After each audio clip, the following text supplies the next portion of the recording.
Hello बच्चों, स्वागत है आप सभी का एक बार फिर से आपकी अर्थशास्त्र की ऑनलाइन कक्षा में। बच्चों, आज हम कक्षा 11 का लास्ट टॉपिक पढ़ेंगे।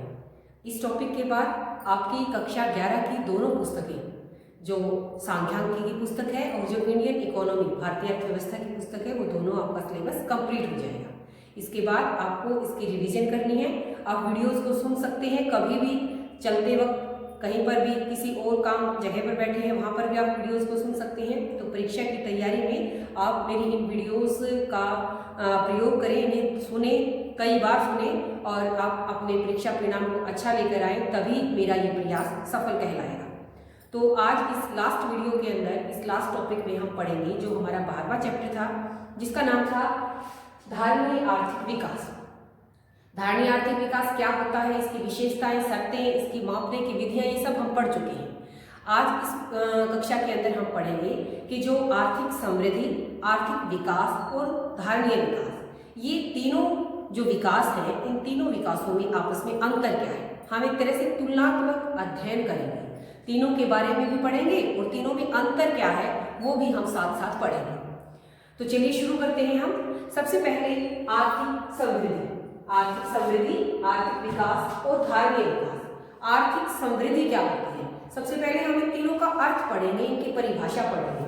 तो जहां तक अर्थ की बात है, परिभाषा की बात है, आर्थिक समृद्धि का अर्थ क्या होता है? आर्थिक समृद्धि का अर्थ होता है प्रति व्यक्ति वास्तविक आय के अंदर दीर्घकाल वृद्धि। किसमें वृद्धि? प्रति व्यक्ति वास्तविक आय। तो ये मैं आपको बता चुकी हूँ कि प्रति व्यक्ति वास्तविक आय क्या होती है। प्रति व्यक्ति आय हम राष्ट्रीय आय को जनसंख्या से भाग देकर निकालते हैं, लेकिन यदि महंगाई की दर बढ़ जाती है तो हमारी प्रति व्यक्ति वास्तविक आय कम हो जाती है, क्योंकि जो वास्तविक आय का संबंध है उसका संबंध कीमत स्तर से होता है। जैसे जैसे कीमतें बढ़ती हैं हमारी प्रति व्यक्ति आय गिर जाती है। तो प्रति व्यक्ति वास्तविक आय का अर्थ होता है हम अपनी प्रति व्यक्ति आय से सामान कितना खरीद पाते हैं, वस्तुएं कितनी खरीद पाते हैं। तो प्रति व्यक्ति आय भले ही हमारी मुद्रा के रूप में बढ़ जाए, लेकिन साथ साथ अगर कीमत भी बढ़ जाती है और कीमतें अगर अधिक बढ़ जाती हैं तो हमारी मुद्रा के रूप में हो सकता है हमें 1000 रुपये पहले मिलते थे, अब हमें 5000 मिलने शुरू हो गए। लेकिन क्योंकि महंगाई की दर बढ़ने की 5 और भी ज़्यादा है, 5 गुना से भी ज़्यादा है, तो हो सकता है हम 1000 रुपये के अंदर जितना सामान लेकर आते थे, 5000 रुपये अब हमारा उतना भी नहीं आता। तो ऐसी स्थिति में हमारी प्रति व्यक्ति आय कम हो जाएगी, जबकि मौद्रिक आय तो हमारी बढ़ी है, 1000 से 5000 हो गई हमारी, लेकिन प्रति व्यक्ति वास्तविक आय हमारी कम हो गई। क्यों कम हो गई? क्योंकि इसका संबंध किससे है? कीमत स्तर से। तो प्रति व्यक्ति वास्तविक आय के अंदर अगर वृद्धि हो रही है, और ये वृद्धि किस प्रकार की है? दीर्घकालीन वृद्धि है, यानी कि लंबे समय तक के लिए वृद्धि है, तो वो वृद्धि क्या कहलाएगी?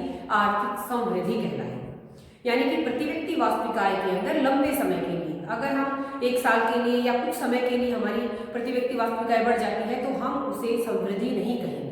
समृद्धि हम किसे कहेंगे? जो लॉन्ग रन के लिए, कई सालों तक, लंबे समय तक के लिए जो प्रति व्यक्ति वास्तविक आय हमारी बढ़ती है। तो ये तो ही परिभाषा आर्थिक समृद्धि की। आर्थिक विकास क्या होता है? आर्थिक विकास के अंदर भी हम प्रति व्यक्ति वास्तविक आय को ही लेकर चलते हैं, लेकिन प्रति व्यक्ति वास्तविक आय के साथ साथ इसके अंदर एक चीज और जुड़ जाती है, और वो है आर्थिक कल्याण।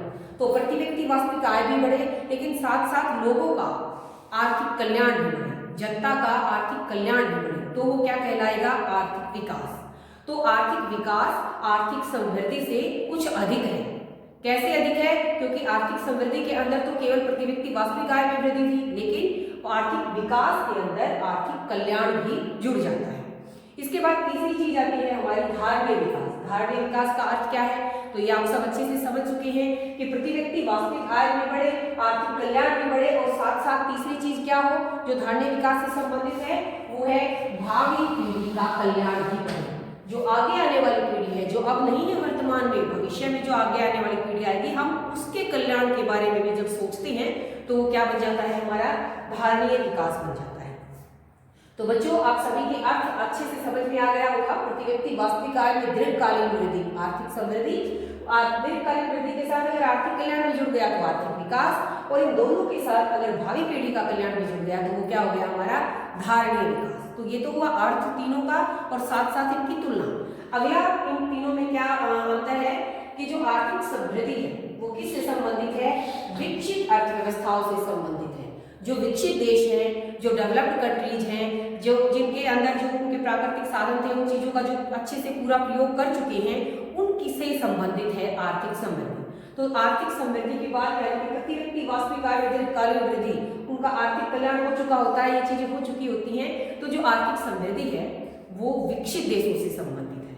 भारतीय देश जो है वो एक विकसित देश है, तो भारत जैसे देशों में हम आर्थिक विकास की बात करते हैं, हम आर्थिक समृद्धि की बात नहीं करते। आर्थिक समृद्धि किससे संबंधित है? डेवलप्ड कंट्रीज, विकसित अर्थव्यवस्थाओं से संबंधित है। लेकिन आर्थिक विकास किससे संबंधित है? अल्प विकसित देशों से। वे देश जिन्होंने अपने सभी प्राकृतिक साधनों का या अन्य सभी प्रकार के संसाधनों का अभी पूर्ण प्रयोग नहीं किया है, अच्छे से वो देश अभी डेवलप नहीं हुआ है, वहां पर अच्छी अच्छी टेक्नोलॉजीज अभी नहीं आई है, जो भी अल्प विकसित है, तो वो देश आर्थिक कल्याण के बारे में भी सोचते हैं और प्रति व्यक्ति वास्तविक आय में भी वृद्धि के बारे में सोचते हैं। तो यहाँ हमें याद रखना है कि आर्थिक समृद्धि किससे संबंधित है? विकसित देशों से संबंधित है, और आर्थिक विकास अल्प विकसित देशों से संबंधित है। जबकि अगर हम बात करें धारणीय विकास की, तो धारणीय विकास दोनों ही देशों से संबंधित है। विकसित और अल्प विकसित दोनों देशों के अंदर ही संसाधनों का, प्राकृतिक संसाधनों का इस प्रकार से प्रयोग करना चाहिए, विचार पूर्वक प्रयोग करना चाहिए कि हम वर्तमान में भी उनका प्रयोग कर सकें और आगे आने वाली पीढ़ी भी उनका प्रयोग कर सके। तो जो धारणीय विकास है वो विकसित और अल्प विकसित दोनों देश, चाहे वो देश कम डेवलप्ड है चाहे अधिक डेवलप्ड है, दोनों देशों को इस प्रकार की विचारधारा रखनी चाहिए कि वो अपने प्राकृतिक संसाधनों का, अपने पर्यावरण का उचित तरीके से विचार पूर्वक प्रयोग करें। तो ये तीसरा अंतर, दूसरा अंतर। इसके बाद तीसरा अंतर आता है आय वितरण को लेकर। आय वितरण की अवहेलना की गई है आर्थिक समृद्धि में। तो आय वितरण क्या होता है, पहले हमें ये समझना है। आय वितरण होता है आय का बंटवारा। एक देश की राष्ट्रीय आय उस देश की पूरी जनसंख्या के अंदर बढ़ती है। अगर वो जनसंख्या अगर वो आय कुछ लोगों के हाथ में ही सिमट कर रह जाए, कुछ लोगों के पास तो बहुत अधिक आय हो, कुछ लोगों की आय बहुत कम हो, तो उसे कहेंगे हम आय वितरण की अवहेलना। तो आय वितरण की अवहेलना की जाती है आर्थिक समृद्धि में। जो विकसित देश होते हैं वहां पर हमें कुछ लोग क्या मिलेंगे, बहुत अधिक अमीर और कुछ बहुत ही गरीब। तो जो आर्थिक समृद्धि है वहां पर आय के वितरण की तरफ ध्यान नहीं दिया जाता, उसे नजरअंदाज किया जाता है, उसकी अवहेलना की जाती है आय वितरण की। लेकिन जो हमारे आर्थिक विकास है वहां पर आय वितरण की अवहेलना नहीं की जाती। क्यों नहीं की जाती? क्योंकि यहाँ हम कल्याण की बात करते हैं। आर्थिक कल्याण कब होता है? आर्थिक कल्याण तो तभी होगा जब हम सबको साथ लेकर चले, जब सबकी आय बढ़े, किसी एक वर्ग की आय अधिक ना बढ़े और एक की कम ना बढ़े, सबकी समान रूप से बढ़े। तो इसीलिए जो आर्थिक विकास है वहां पर आय वितरण की अवहेलना नहीं की जाती। तो आर्थिक समृद्धि में आय वितरण की अवहेलना की गई, लेकिन आर्थिक विकास में ऐसा नहीं किया गया। जबकि जो धारणीय विकास है वहां पर वर्तमान और भावी इन दोनों ही पीढ़ियों के आय वितरण की अवहेलना नहीं की जाती, क्योंकि हम धारणीय विकास के अंदर दोनों पीढ़ियों का आर्थिक वितरण को देखते हैं और दोनों की को ही नजरअंदाज नहीं किया जाता। हम भावी पीढ़ी के बारे में भी सोचते हैं और वर्तमान पीढ़ी के बारे में भी सोचते हैं। तो हमारा अगला अंतर था हमारा आय वितरण की अवहेलना, जो कि समृद्धि में की जाती है, आर्थिक विकास और धारणीय विकास दोनों में नहीं की जाती। अब चौथा अंतर पर्यावरण को लेकर है, पर्यावरण संरक्षण की अवहेलना। तो जो हमारे डेवलप्ड कंट्रीज है या हमारी जब आर्थिक समृद्धि की जब हम बात करते हैं तो वहां पर इसकी अवहेलना की जाती है, पर्यावरण संरक्षण की तरफ ध्यान नहीं दिया जाता। पर्यावरण के अंदर बहुत सारी चीजें ऐसी हैं हमारी जिनके बारे में हमने धारणीय विकास में पढ़ा कि हमें उनको देखकर प्रयोग करना है, बचतपूर्ण तरीके से प्रयोग करना है, लेकिन आर्थिक समृद्धि में इस चीज की भी अवहेलना की जाती है।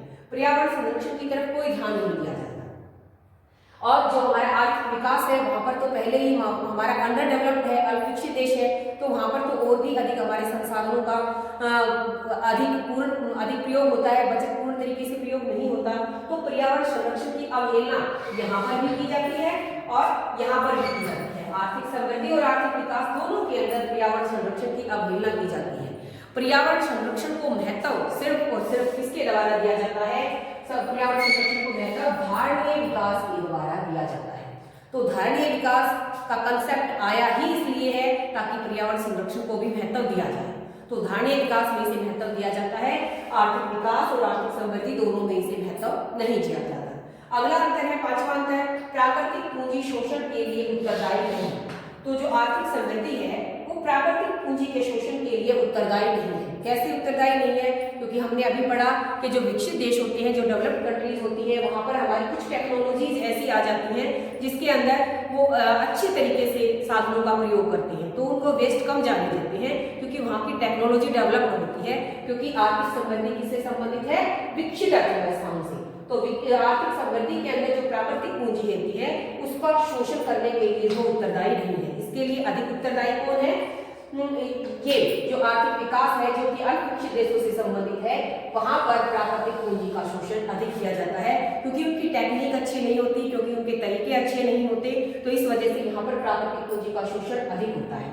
और जो हमारा धारणीय विकास है, वहां पर प्राकृतिक पूंजी को महत्व दिया जाता है। ये हम पढ़ चुके हैं कि प्राकृतिक पूंजी, प्राकृतिक साधन, पर्यावरण, इन सभी को महत्व दिया जाता है। किसके अंदर?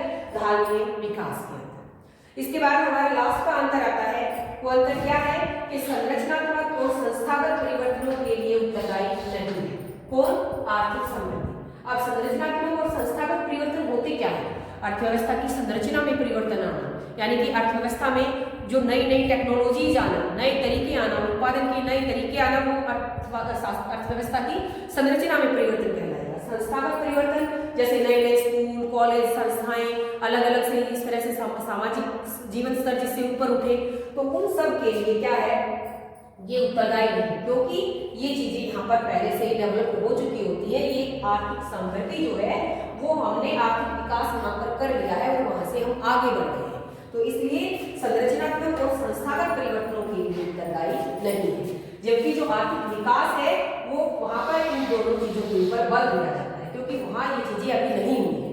आर्थिक विकास जो है वो हमारा अल्पविकसित देशों से संबंधित है। अल्पविकसित देशों में संरचनात्मक परिवर्तन अभी नहीं हुए हैं और संस्थागत परिवर्तन भी कम हुए हैं, तो इसलिए संरचनात्मक और संस्थागत परिवर्तनों पर बल दिया जाता है आर्थिक विकास के अंदर। संस्थागत परिवर्तनों में हमारे स्कूल, कॉलेज, हॉस्पिटल्स, इस तरह की सारी चीजें इसके अंदर आ जाएंगी। संरचनात्मक के अंतर्गत जो टेक्नोलॉजी के जो चेंजेस हैं वो इसके अंतर्गत आएंगे। तो अल्पविकसित देशों के अंदर इनके ऊपर बल दिया जाता है, लेकिन ये इन चीजों से आगे बढ़ चुके होते हैं। तो जो धारणीय विकास है वो इन चीजों को कोई महत्व नहीं देता। वो किसे महत्व देता है? वो प्राकृतिक जो हमारी पूंजी है उसको महत्व देता है, पर्यावरण संरक्षण को महत्व देता है। तो बच्चों, हमने इस तरह से इन तीनों के 6 पॉइंट पढ़े। एक तरह से हमारे 3 प्रश्न एक साथ हुए हैं और हम इन तीनों में आपस में कंपैरिजन भी कर सकते हैं। इसके बाद इस पाठ के अंदर, इस चैप्टर के अंदर एक टॉपिक है और पर्यावरण। पर्यावरण का आप सभी को पता है परिजमा आवरण से बना है। परिजमा आवरण जो हमें चारों ओर से घेरे हुए है, जिसके अंदर जैव और अजैव, कुछ सजीव और कुछ निर्जीव दोनों प्रकार की चीजें आती हैं। और पर्यावरण को हमें किस प्रकार से सुरक्षित रखना है, किस प्रकार से जो वायु प्रदूषण है और जो भूमि प्रदूषण है, जल प्रदूषण है, इन सब को हमें कम किया जाना चाहिए, क्योंकि धारणीय विकास के अंदर हम इस चीज को महत्व देते हैं। वायु प्रदूषण को कम किया जाए, भूमि प्रदूषण को कम किया जाए, जल प्रदूषण को कम किया जाए। तो ये कंसेप्ट बहुत ही इजी कंसेप्ट है, आप सब इसको एक रीडिंग के साथ ही इसको कर सकते हैं। तो इसी के साथ हमने जो हमारी 11वीं कक्षा की जो दूसरी पुस्तक थी और उसका जो हमारा वर्तमान में जो हमारा सिलेबस है हरियाणा बोर्ड का, उसके हिसाब से हमने इसे कंप्लीट कर लिया है। इसके 2-3 चैप्टर मैंने आपके छुटवाए हैं और वो इसीलिए छुटवाए हैं क्योंकि वो अब बोर्ड के अंदर नहीं है। अगर आप लोगों की इच्छा होगी तो हम उसे बाद में कर सकते हैं अपनी जानकारी को बढ़ाने के लिए, लेकिन एग्जाम के दृष्टिकोण से हमने अपना चैप्टर कंप्लीट कर लिया है। तो आज के लिए इतना ही। आप सभी का वीडियोस देखने के लिए, लाइक करने के लिए बहुत बहुत धन्यवाद।